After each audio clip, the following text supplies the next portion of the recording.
어제 공포의 하락이 이어졌었습니다. 비트코인이 정말 시원하게 롱을 치고 있는 사람들 뚝배기를 다 깨면서 장청소를 한번 시전을 했죠. 그러자 이 많은 비트코인 롱 포지션들이 쓸려 나가면서 급격한 가격 하락이 일어났었습니다. 보통 거래소에서 42,000달러대까지 떨어졌었던 비트코인, 후오비 글로벌 같은 경우는 28,000달러 선까지 밀리는 모습이 연출이 되기도 했었다라고 합니다.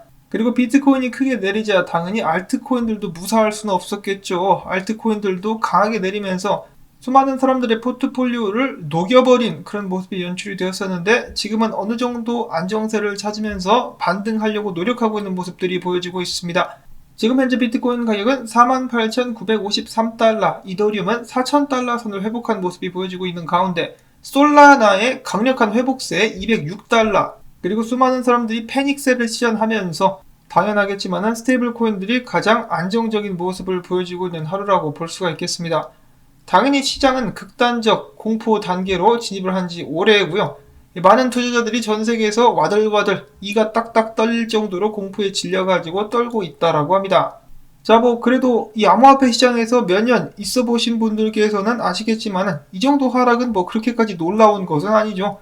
올해만 해도 이 정도의 하락은 늘상 있어 왔었습니다. 그렇기 때문에 플랜 B 같은 경우도 사람들에게 이렇게 이야기를 했다라고 하는데, 2017년도 불장 때도 폭락은 많았었다. 이럴 때는 정말 머리가 아프기 때문에 그냥 컴퓨터를 끄고 나가서 오랫동안 달린다.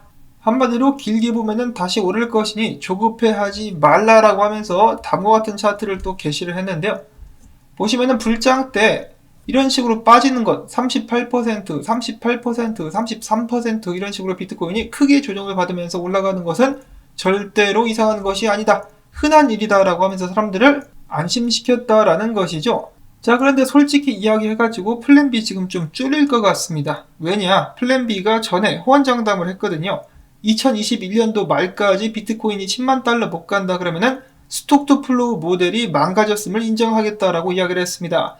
그렇기 때문에 애지중지하게 키워온 스톡 투 플로우 모델이 나가리 되게 생겼는데, 당연히 마음이 좀 불안하지 않을까라는 생각을 해보는데요. 자, 그와 동시에 몇 달 전에 저도 이런 말씀을 드린 적이 있었는데, 스톡 투 플로우 모델이 3번 연속으로 맞았기 때문에 그것만 맹목적으로 신뢰하면서 롱 들어가는 사람들은 큰 코 다칠 수도 있겠다라고 했는데, 자, 안타깝게도 지금 와르르르 무너지면서 올해 말까지 비트코인이 10만 달러 이상 가게 될 것이다라는 예측은 힘을 잃어가고 있습니다. 자, 한편 비트코인이 이런 식으로 크게 떨어지자 나입 부켈레 엘살바도르 대통령 나와가지고 엘살바도르는 150개의 비트코인을 추매했다라고 밝히기도 했었는데요. 후에 그는 7분만 더 기다렸었으면 더 싸게 살 수 있었는데, 바닥에서 집을 수 있었는데 라는 말을 남기기도 했었습니다. 계속해서 과감하게 비트코인 매입을 들어가고 있는 엘살바도르, 이러한 그들의 결단이 나중에 엘살바도르의 번영으로서 다가올 수 있으면 좋겠다라는 희망을 가져봅니다. 자, 이렇게 나입 부켈레 대통령이 비트코인을 저가에서 추매했다라고 트윗을 올리자, 야, 나도 관심 좀 줘. 저스틴 선, 나도 100개의 비트코인을 매입했다라고 밝혔습니다. 그는 이야기합니다. 엘살바도르 대통령의 제안에 부응하기 위해서 나도 저가 매수를 했다. 나를 찬양하라. 관심 좀 줘라고 이야기를 했는데, 아니, 트론의 창업자면은 트론을 저가 매수해야 되는 거 아니냐 너? 그런데 트론 대신에 비트코인 매입, 저번에는 비트코인과 이더를 매입하더니 이번엔 비트코인만 매입을 했다라고 하는데, 정말로 100개를 샀을까요? 저스틴 선이 돈이 많긴 하죠. 자, 그런데 한 가지 또 궁금한 거, 중국에서 비트코인을 금지시켰잖아요. 공산당이 비트코인이라든지 암호화폐 거래하면 형사처벌까지 내리겠다라고 중국인들에게 엄포를 놨는데, 이거 저스틴 선 괜찮을지 모르겠네요. 누가 신고하면은 쥐도새도 모르게 또 마윈처럼 납치되는 것이 아닌가. 저스틴 선 부디 그래도 무사하기를 바라봅니다. 자, 한편 이번 비트코인의 급락 같은 경우는 비트코인 4,000개가 시장에 던져지게 되면서 급락이 시작됐다라고 하는데요. 1분 만에 1,500개의 비트코인이 매도되기도 했었다라고 CEC 캐피탈 디렉터는 밝히기도 했었습니다. 롱 포지션이 많이 쌓여있는 것이 이제 못마땅했었던 세력들이 한번 깔끔하게 청소를 한 것 같은 모습들이 보여지고 있는데요. 자, 피터 시프 같은 경우는 이번에 비트코인 급락이 미 연준의 테이퍼링 조기 마감 언급 때문이다라고 이야기를 했습니다. 그러면서 이제 금리 인상이 나올 수 있으니까 그것 때문에 시장이 흔들린 것이다라고 추정을 하고 있는 것이죠. 자, 물론 피터 시프가 비트코인에 관련된 예측은 항상 틀리기만 하는데, 고장난 시계도 하루에 2번은 맞는다라고 큰 관점으로 봤을 때 지금 좀 상황이 안 좋게 될 수도 있을 가능성은 있을 것 같습니다. 자, 계속해서 소식들 보도록 하겠는데요. 일단 어제 비트코인 급락에 이어서 롱 포지션 무려 비트코인만 44억 2,300만 달러가 청산이 됐습니다. 비트코인만이니까 다른 알트코인들까지 합치면 어마어마하겠죠. 롱이 완전히 가루가 돼버린 그런 날이었습니다.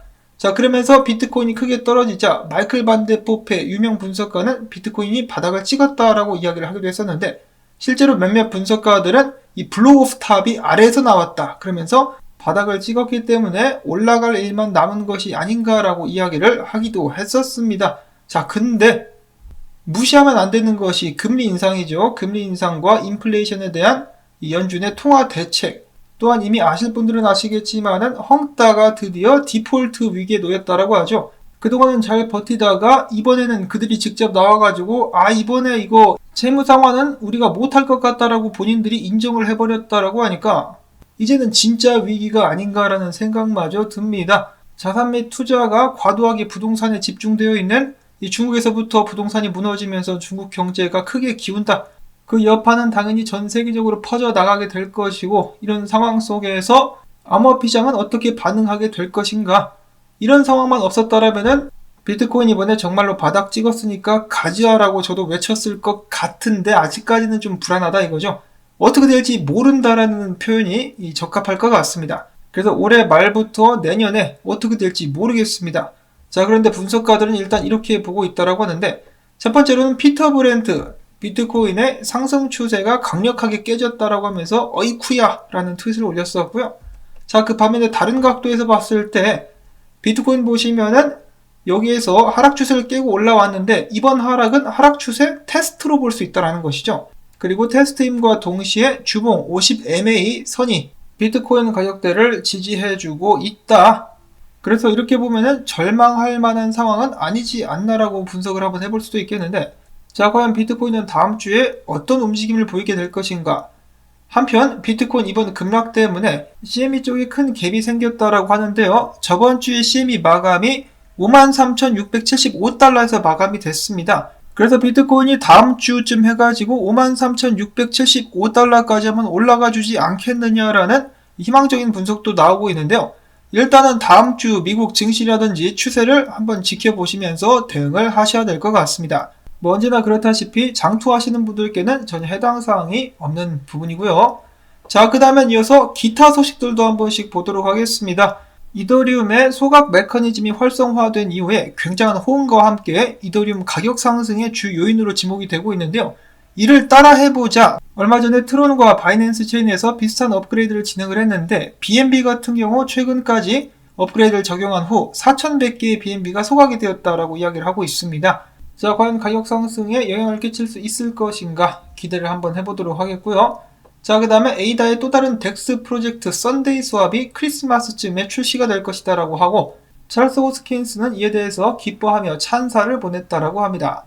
이어서는 이더리움 같은 경우 최근 급락에도 불구하고 다른 코인들, 예를 들어 솔라나나 루나와 함께 강력한 강세를 보여주고 있다라고 하는데요. 일단 사토시 차트를 봐도 흔들림이 없습니다. 꿋꿋하게 사토시 차트상에서 강세를 보여주고 있으며, 달러 차트상에서도 지금 딱 보시면 이더리움 하락 같은 경우 떨어졌다가 저번 저항을 테스트하는 수준까지 이더리움은 반등을 해주고 있습니다. 그래서 지금까지 모습만을 봤을 때는 개미털기인 것 같다라고 테디라는 분석가는 예측을 하기도 했었습니다. 자, 과연 이더리움과 비트코인, 암호화폐 시장을 안정적으로 반등의 길로 인도해 나갈 수 있을 것인가? 다음으로는 마지막 소식입니다. 또 다른 억만장자, 스타우트 캐피탈 그룹 회장인 억만장자 베리 스턴리 히트가 자신의 순 자산 중에 2%에서 3%를 암호화폐로 보유하고 있다고 밝혔습니다.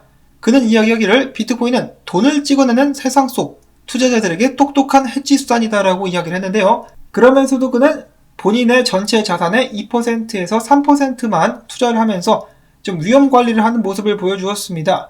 그는 덧붙이기를 비트코인 가치가 빵원이 된다 할지라도 나에게는 타격이 없을 것이다 라고 이야기를 했는데, 그만큼 위험 관리를 잘 하고 있다라는 것이겠죠. 저도 당연히 비트코인 및 암호화폐가 미래라고 생각을 하고 있는데, 그럼에도 불구하고 사람 일은 어떻게 될지 모르잖아요. 그래서 저희가 보험도 들고 그러는데, 그런 의미에서 너무 과도한 투자는 지양하시기를 바란다는 말씀을 다시 한번 드려보면서 오늘 영상은 여기서 또 마무리를 짓도록 하겠습니다. 나온 정보들이 여러분들께 도움이 되셨다면 그래 휴일인데도 좋은 정보였었다라는 의미에서 이 채널 유지를 위해서 광고 영상 재생 및 좋아요 눌러주기 여러분들께 부탁을 드립니다.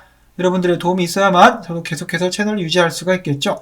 암호화폐 시장의 반등을 기대해보면서 저는 인사를 드리도록 하겠습니다. 안녕히 계십시오.